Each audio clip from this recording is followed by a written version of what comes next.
ધોરાજી ખાતેથી 100 જેટલા તાજિયાનું વિશાળ જુલુસ નીકળ્યું।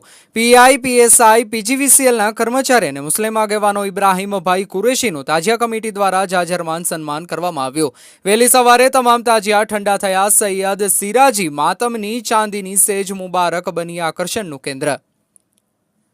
ધોરાજી ખાતે ઇમામ હુસૈન અને એમના 72 સાથીદારોની યાદમાં મોહરમની ઉજવણી કરાઈ હતી। શહીદી પર્વમાં મુસ્લિમો ઇમામ હુસૈન દ્વારા માનવતાને જીવંત રાખવા માટે થઈને તેઓ એમના પ્રાણની આહુતિ આપી હતી, જેને મુસ્લિમો યાદ કરે છે। ત્યારે ધોરાજી ખાતે મોહરમની શાનદાર ઉજવણી કરવામાં આવી હતી। સૈયદ સિરાજી માતમની ક્યુમ બાવા અને બનાવેલ ચાંદીની સેજ મુબારક આકર્ષણનું કેન્દ્ર બની હતી અને સૈયદ રુસ્તમ તાજિયા માતમના અને ક્યુમ બાવાની સેજમાં હજારો હિન્દુ મુસ્લિમો શ્રીફળ વધેરે અને મન્નત ચડાવી હતી।